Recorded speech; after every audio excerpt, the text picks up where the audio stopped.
السلام علیکم۔ Blind resource foundation Pakistan کی پیشکش الصفا آڈیو لائبریری میں خوش آمدید۔ پیش خدمت ہے نوٹس برائے نہم اور دہم کراچی بورڈ، جسے آپ کی خدمت میں الصفا آڈیو لائبریری کی جانب سے ریکارڈ کیا جا رہا ہے۔ مزید نوٹس اور کتب کے لیے ہمارے یوٹیوب چینل الصفا آڈیو لائبریری کو سبسکرائب کریں یا وزٹ کریں ہماری ویب سائٹ www.brfpakistan.org۔ ہمارا رابطہ نمبر ہے 0300-111-2737۔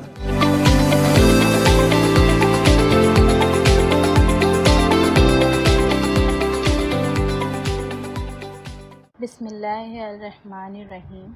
السلام علیکم۔ اردو لازمی برائے سال اول نہم اور دہم۔ سبق نمبر 7، بوڑھی کاکی۔ منشی پریم چند اس کے مصنف ہیں۔ منشی پریم چند کی ولادت 1880 عیسوی اور وفات 1936 عیسوی ہے۔ منشی پریم چند کا تعارف۔ ان کا اصل نام دھمپت رائے تھا، لیکن ادبی دنیا میں منشی پریم چند کے نام سے مشہور ہوئے۔ منشی پریم چند ایک غریب گھرانے سے تعلق رکھتے تھے۔ والد ڈاک خانے میں کلرک تھے۔ منشی پریم چند نے ایک مولوی صاحب سے فارسی اور اردو کی تعلیم حاصل کی۔ میٹرک کے بعد پرائمری اسکول میں استاد ہو گئے۔ ان کی باقاعدہ ادبی زندگی کا آغاز 1901 عیسوی سے ہوا، جب انہوں نے رسالہ زمانہ کے لیے مضامین لکھے۔ اول مختصر افسانے لکھے اور پھر ناول، لیکن مختصر افسانہ نویسی کی طرح ناول نگاری میں بھی ان کے قلم نے 4 چاند لگا دیے۔ انہوں نے ناول اور افسانوں کے علاوہ چند ڈرامے بھی یادگار چھوڑے ہیں۔ تصانیف: پریم بتیسی، پریم پچپسی، پریم چالیسی، سوز و وطن، زادارا، واردات اور چوگان ہستی ان کی مشہور تصانیف ہیں۔ انہوں نے کل 29 ناول تحریر کیے۔ طرز تحریر کی خصوصیات: حقیقت نگاری۔ منشی پریم چند اور اردو مختصر افسانہ کے خالق ہی نہیں، بلکہ اردو افسانوں میں حقیقت نگاری کی ابتدا بھی انہی کے ہاتھوں سے ہوئی۔ منشی پریم چند کے یہاں زندگی کا صحیح احساس موجود ہے۔ وہ سماجی حالات کا شعور رکھتے ہیں۔ سماجی زندگی کی عکاسی۔ منشی پریم چند نے کارزار حیات کے طوفان کو دیکھا اور زندگی کے تجربات سے اپنی جھولیاں بھر لیں اور انہی تجربات کو سنوار کر اپنے افسانوں میں پیش کر دیا۔ یہی وجہ ہے کہ ان کے افسانوں میں ہندوستان کے سماجی زندگی کی عکاسی ملتی ہے۔ عوامی مسائل کی ترجمانی۔ منشی پریم چند نے اپنے دور کے ان پہلوؤں کی ترجمانی کی جو غلامی پر آزادی کو، قدامت پرستی پر اصلاح کو اور تنگ نظری پر بلند نگاہی کو ترجیح دیتے ہیں۔ منشی پریم چند پہلے ادیب ہیں جنہوں نے عوام کو دکھتے دلوں پر ہاتھ رکھا اور اپنے افسانوں کے ذریعے عوامی مسائل کا حل پیش کیا۔ انہوں نے غریب عوام کے مقابلے میں دوسرے طبقات کا پردہ چاک کیا۔ افسانہ نگاری۔ منشی پریم چند کی افسانہ نگاری میں بدتریج ارتقا نظر آتا ہے۔ ان کے پہلے افسانوی مجموعے سوز وطن سے لے کر آخری دور کے مجموعوں واردات اور زادارا میں بڑا واضح فرق نظر آتا ہے۔ اس لیے ان کی افسانہ نگاری کو ہم مختلف ادوار میں تقسیم کر سکتے ہیں۔ پہلے دور 1909 عیسوی سے 1920 عیسوی تک کے افسانوں میں رومانوی تصورات نمایاں ہیں۔ دوسرے دور 1920 عیسوی سے 1932 عیسوی تک میں معاشرتی برائیوں کی اصلاح کی طرف توجہ دی اور اسی طرح سیاسی موضوعات بھی اس دور کی اہم خصوصیات ہیں۔ منشی پریم چند کے مختصر اور آخری دور 1932 عیسوی سے 1936 عیسوی تک میں ان کے ہاں فنی عظمت اور موضوعات کا تنوع نظر آتا ہے۔ اپنے آخری دور میں انہوں نے ناقابل فراموش افسانے لکھے۔ مختصر تعارف۔ ان کا اصل نام دھمپت رائے تھا، لیکن ادبی دنیا میں منشی پریم چند کے نام سے مشہور ہوئے۔ منشی پریم چند ایک غریب گھرانے سے تعلق رکھتے تھے۔ میٹرک کے بعد پرائمری اسکول میں استاد ہو گئے۔ ان کی باقاعدہ ادبی زندگی کا آغاز 1901 عیسوی سے ہوا، جب انہوں نے رسالہ زمانہ کے لیے مضامین لکھے۔ اول مختصر افسانے لکھے اور پھر ناول، لیکن مختصر افسانہ نویسی کی طرح ناول نگاری میں بھی ان کے قلم نے 4 چاند لگا دیے۔ منشی پریم چند اردو مختصر افسانہ کے خالق ہی نہیں بلکہ اردو افسانوں میں حقیقت نگاری کی ابتدا بھی انہی کے ہاتھوں ہوئی۔ منشی پریم چند کے یہاں زندگی کا صحیح احساس موجود ہے، وہ سماجی حالات کا شعور رکھتے ہیں۔ مرکزی خیال: بوڑھی کاکی منشی پریم چند کے مختصر افسانوں میں سے ایک ہے۔ اس کا مرکزی خیال انسان کا لالچ و حرص ہے کہ کیسے وہ بزرگوں کی کمائی اور جمع پونجی حاصل کرنے کے بعد ان کا خیال رکھنا چھوڑ دیتے ہیں، اور یوں وہ بزرگ اپنی اولادوں کو سب کچھ دینے کے باوجود بھی بے بسی کی تصویر بنے رہتے ہیں۔ ہمارے معاشرے کی اسی برائی کا اور المیہ کو منشی پریم چند نے اس افسانے کا موضوع بنایا ہے۔ سبق کا خلاصہ: بوڑھی کاکی نہایت بوڑھی خاتون ہیں۔ ان کے ہاتھ، پیر، بینائی سب حساسیات جواب دے چکے ہیں، سوائے ذائقے کے حس کے۔ ایک کوٹری میں زمین پر پڑی رہتی ہیں۔ جب کھانا نہ ملے یا کوئی بات مرضی کے خلاف ہو تو بلند آواز میں رونے لگتی ہیں۔ ان کے شوہر اور 7 جوان بچوں کا انتقال ہو چکا ہے۔ اب ایک بھتیجے کے سوا ان کی دنیا میں کوئی نہیں۔ ان کے بھتیجے بدھ رام نے انہیں سبز باغ دکھا کر ساری جائیداد اپنے نام لکھوا لی، جس کی سالانہ آمدنی ہی کافی تھی۔ اب بوڑھی کاکی کو پیٹ بھر کر کھانے کو بھی نہیں ملتا۔ بدھ رام نیک طبیعت انسان ہے مگر بے حد کنجوس ہے۔ اس کی بیوی روپا طبیعت کی تیز ہے مگر خدا سے ڈرتی ہے۔ سارے گھر میں بدھ رام کی چھوٹی لڑکی لاڈلی کاکی سے بہت محبت کرتی ہے۔ ایک دن بدھ رام کے بیٹے سکھ رام کا تلک تھا۔ گھر مہمانوں سے بھرا تھا۔ روپا مہمانوں کی آؤ بھگت میں مصروف تھی۔ اپنی اندھیری کوٹری میں بوڑھی کاکی کو پوریوں کی خوشبو آتی ہے۔ وہ کھانے کو بےتاب ہو جاتی ہے۔ وہ ہاتھوں کے بل کھسکتی ہوئی مشکل سے کڑھا کر پاس پہنچتی ہے جہاں پوریاں تلی جا رہی ہیں۔ بوڑھی کاکی کوکڑا کے پاس دیکھ کر روپا غصہ پر قابو نہیں رکھ پاتی اور کاکی کو برا بھلا کہتی ہے۔ واپس کوٹری میں جانے کا کہتی ہے۔ بوڑھی کاکی خاموش سے رینگتی ہوئی واپس کوٹری میں چلی جاتی ہے۔ لاڈلی جھنجھلا رہی تھی کہ یہ سب کاکی کو پوریوں کیوں نہیں دیتے۔ وہ اپنے حصے کی پوریاں نہیں کھاتی بلکہ چھپا کر رکھ دیتی ہے۔ رات جب سو رہے تھے تو لاڈلی پوریاں لے کر بوڑھی کاکی کو دیتی ہے مگر بوڑھی کاکی کا پیٹ نہیں بھرتا۔ وہ پوریوں کے چھوٹے چھوٹے ریزے بھی کھا لیتی ہے اور لاڈلی سے کہتی ہے کہ اس جگہ لے جائے جہاں مہمانوں نے بیٹھ کر کھانا کھایا تھا۔ لاڈلی کاکی کو وہاں لے جاتی ہے۔ کاکی وہاں برتنوں اور زمین سے پوریوں کے ٹکڑے اٹھا اٹھا کر کھانے لگتی ہے۔ روپا کی آنکھ کھل جاتی ہے۔ وہ لاڈلی کو تلاش کرتی ہے اور کاکی کو ٹکڑے اٹھا کر کھاتے دیکھ لیتی ہے۔ اس کا کلیجہ سن ہو جاتا ہے۔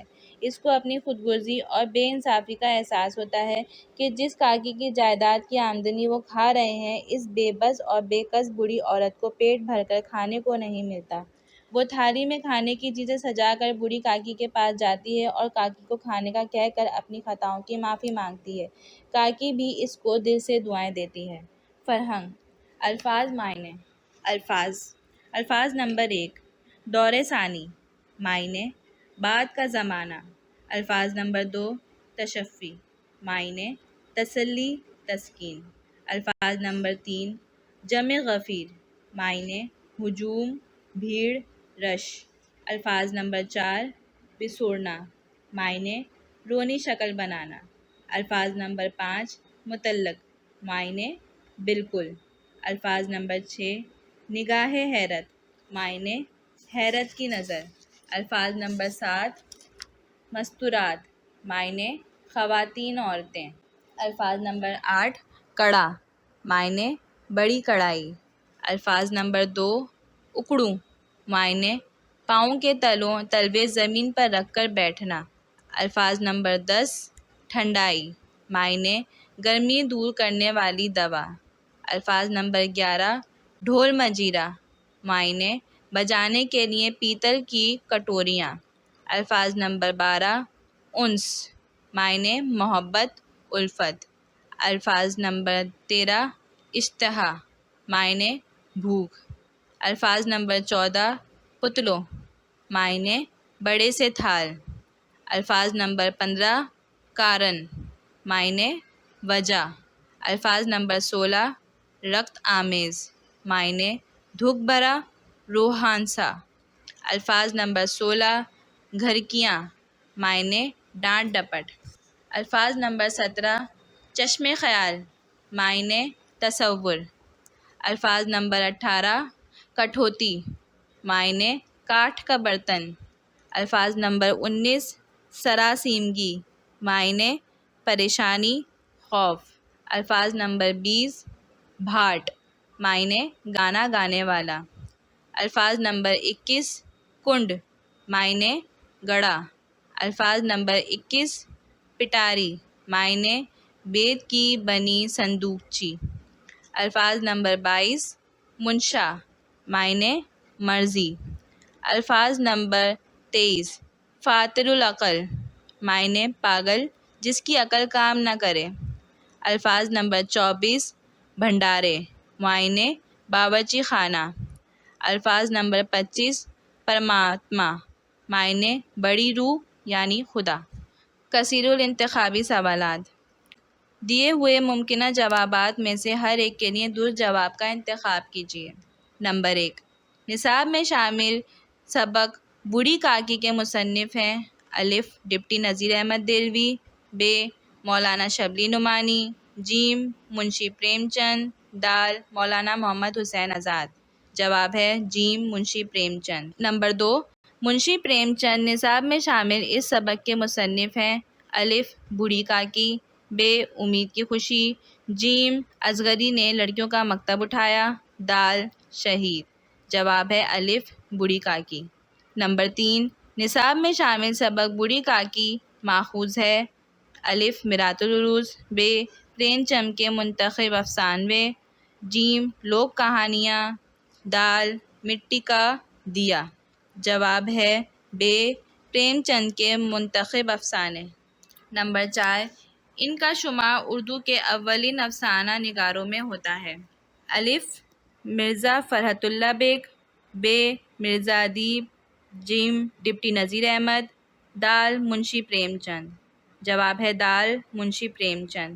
نمبر 5 پریم چند کے منتخب افسانے سے ماخوذ یہ سبق نصابی کتاب میں شامل ہے الف بوڑھی کاکی، ب قومی ہمدردی، جیم امید کی خوشی، دال شہید.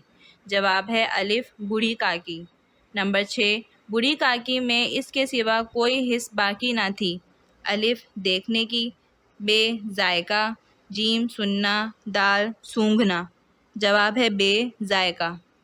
نمبر 7 سارے گھر میں اس بوڑھی کاکی سے محبت تھی الف سکھ رام، ب بدھ رام، جیم روپا، دال لاڈلی.